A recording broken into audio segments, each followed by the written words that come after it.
Hello all, just a quick video for you today on sort of three types of phrases that you might encounter in your sort of melody writing. So let's just jump right in. So the three types of phrases that we're going to be thinking about today are sentence phrases, balanced, otherwise known as period phrases, and small ternary phrases. Whilst we're looking at these phrases, the main thing that we're going to be using as the defining point for the end of a phrase is a cadence. A cadence is the main thing that defines the end of a phrase. That might be a perfect cadence, that might be an imperfect cadence, that might be an interrupted cadence, it might be a plagal cadence, but that's a lot less common in the music that we're sort of focusing on today, which is music of the common practice era, roughly 1730 to about 1830. And just thinking in terms of these different phrase types might give you a way of developing a small amount of your own material into an extended structure of your own. So it's very useful in a compositional sense. It's also quite useful in an analytical sense. You know, these are phrase structures that you might encounter in your set works.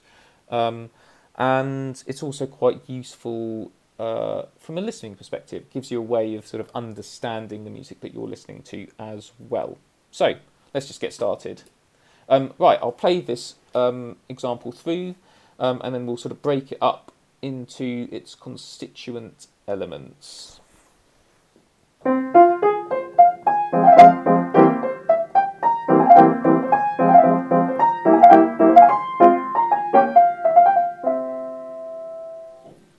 Okay, so there's a really clear example of a sentence phrase. We know it's a sentence phrase because we can divide it into 4 bits. We've got a basic idea, which is stated in the tonic. We're in F minor, so this idea really outlines an F minor chord. That basic idea is then stated in the dominant, so we know that that's stated in the dominant because we've got this sort of C dominant 7th chord outlined. We get a bit of fragmentation, and we then have a cadence at the end. So this fragmentation here, if we sort of divide this basic idea into 2 bits, this ascending broken chord and this turn figure at the end of the idea, we can see that really a bit of fragmentation focuses on the second bar of each basic idea. We've got this A turn figure and this B flat turn figure, and we can kind of see that the ascending sort of broken chord has been compressed into this acciaccatura. So it's sort of present, it's just really compressed. And so we can understand this as a bit of fragmentation. And then we land on a perfect cadence at the end. So in this case, we land on an imperfect cadence at the end. In this case, it is an imperfect cadence because we've landed on chord 5. We've landed on C major, which is chord 5 of the key of F minor. So there's an example of a sentence phrase. It's a fairly typical example of a sentence phrase. Let's move on. Let's start having a look at a balanced phrase. Again, I'll play it through and we'll discuss how we might divide it into its constituent elements.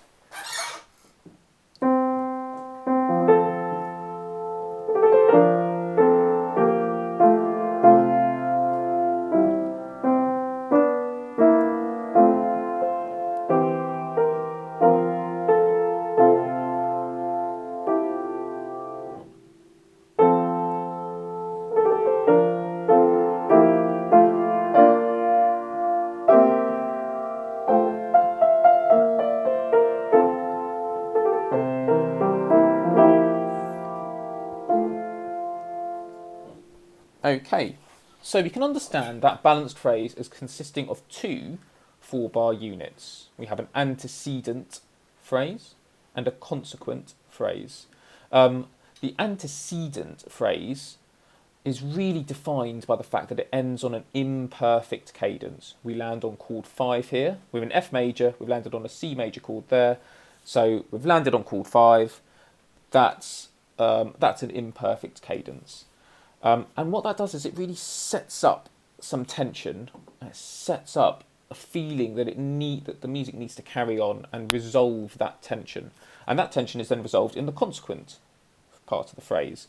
The consequent does more or less the same thing as the antecedent, but it ends on a perfect cadence. So we see this sort of 5-1 in the bass, C to F. and that resolves the tension, brings the phrase structure to a close. So really, other than that, that's really the key kind of defining feature. We can go into a little bit more detail. We can say that we've got a 2-bar basic idea again and a 2-bar contrasting idea. We can see that this bit of material and this bit of material are relatively distinct, and we can also see that bar a few bits of variation, bar a few sort of developments, it's actually more or less the same material.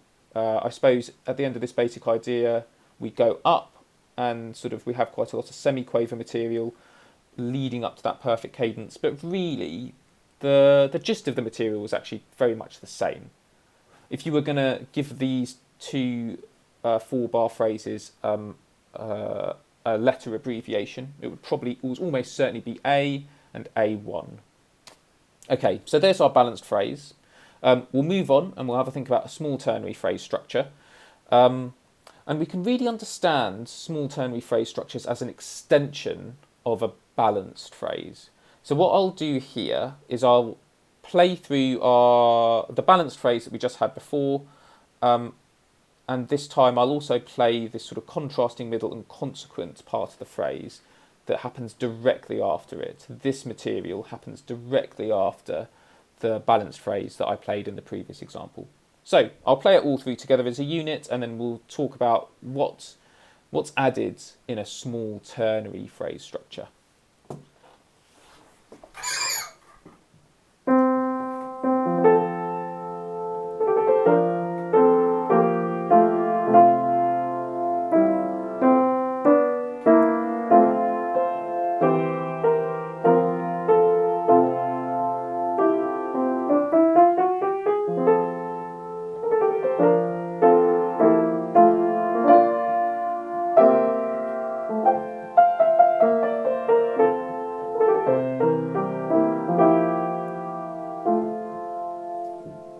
Okay, that was the balanced phrase we had from before, and it continues like so.